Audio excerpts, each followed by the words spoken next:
Now let us consider another aspect.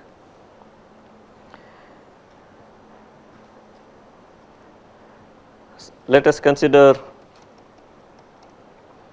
cos 2 pi f naught t, and we have f naught to be 8 kilohertz. It is enough if you sample this at 16, all right.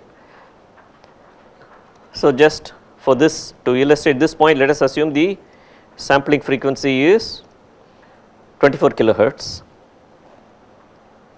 and hence x of n is cos 2 pi f naught. You are going to replace t by n cap t, right. So, n cap t is 1 over fs, and hence this becomes 24 times 10 power 3, and you are going to get cos 2 pi by 3n. So, this is the discrete time sequence that is going to result when you sample an 8 kilohertz cosine at 24 kilohertz, all right. Then somebody has a different cosine, that f naught happens to be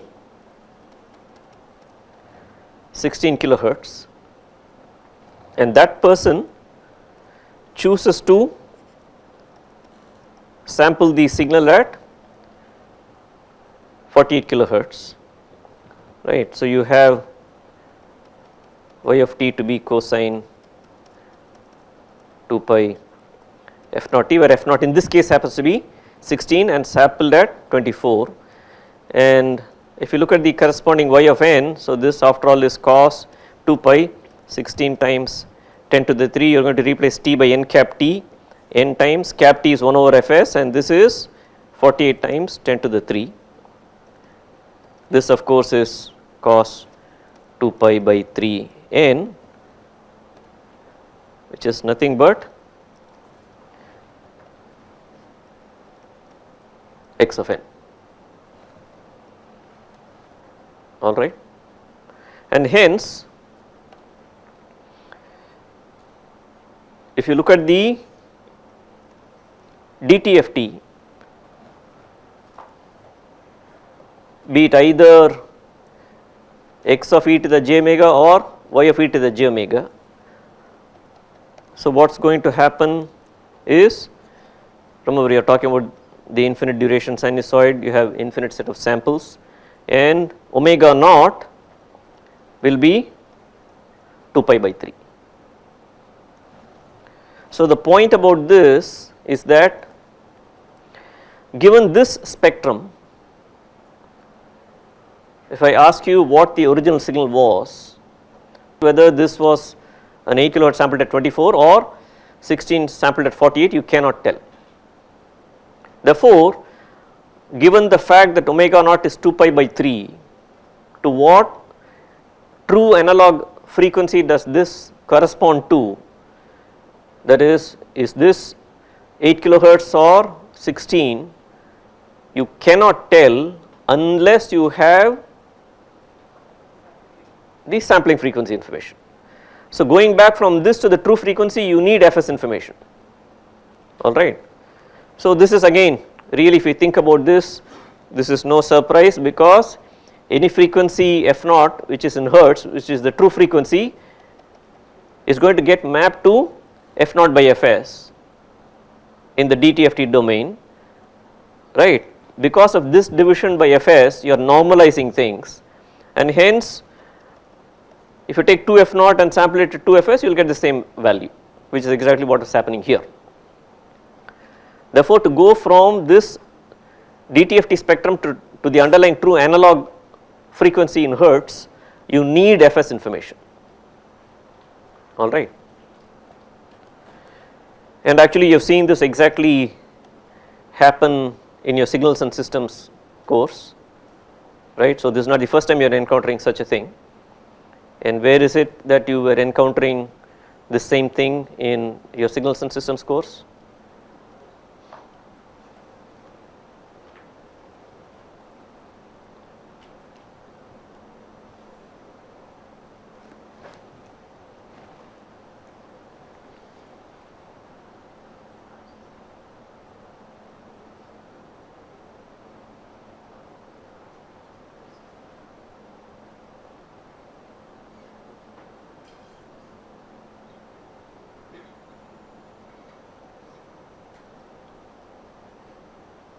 Okay, hint, CTFS.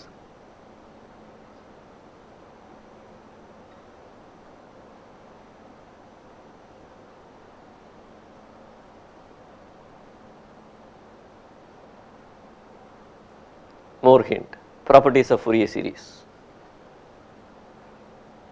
Why don't you just tell me the property?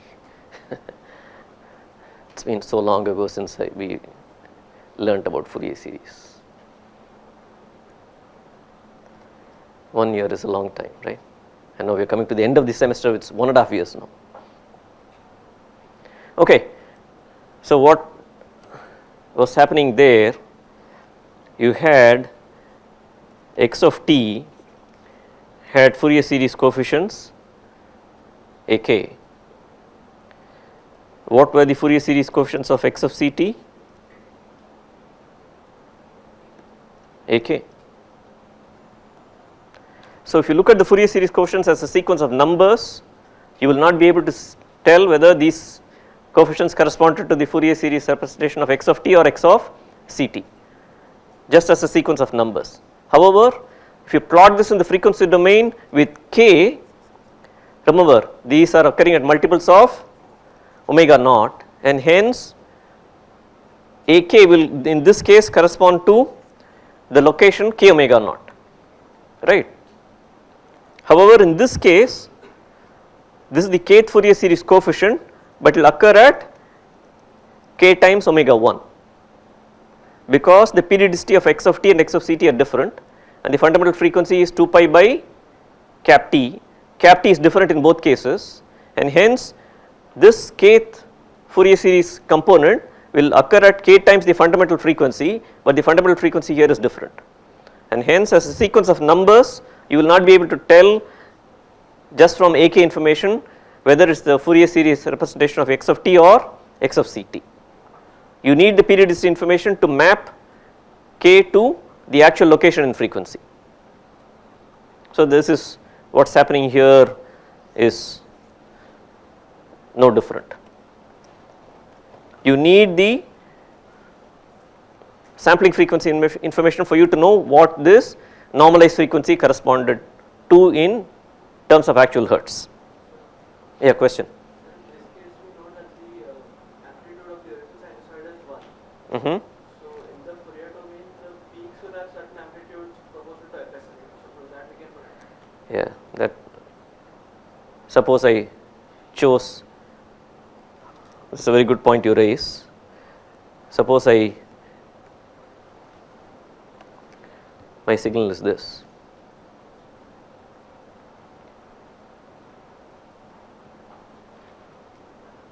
I sample it at twice the frequency, sampling frequency as compared to earlier. Sure, my amplitude goes up by a factor of 2, but it so happens my original signal has been amplitude scaled by half, and I get exactly the same spectrum, right. So, you can't bank on that.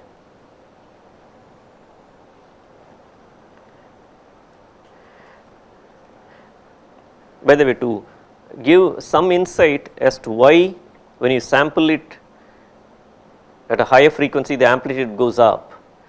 Remember, when you sample, two things happen. One, the periodic repetition is there.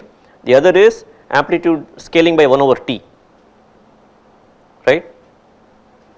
Now, you need to have an intuitive sense as to why that happens,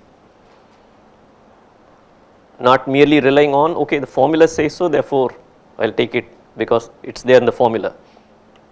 You also need to have an intuitive feel for why this is so. Let us take this example. So, we have a signal like this, say between minus half and half, right, and then this has a spectrum. Now, we are going to sample this.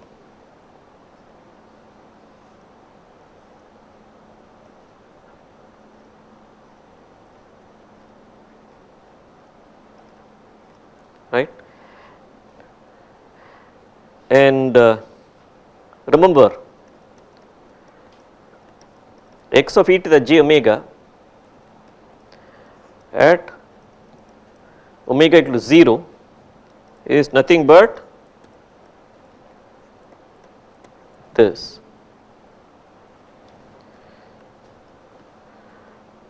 And you will get a certain number, assuming you have sampled like this. Now on the other hand, if you now sample this at a much denser rate, if you sample this at a much denser rate, or rather a higher sampling frequency, between minus half and plus half, if you sample it at twice the frequency compared to earlier, you will get twice the number of samples, right? And hence, remember, but if you plot this as a sequence of numbers, you will get something like this.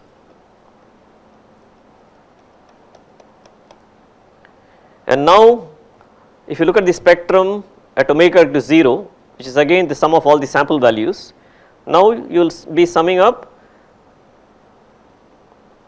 over twice the number of samples as earlier, and you will get a larger number.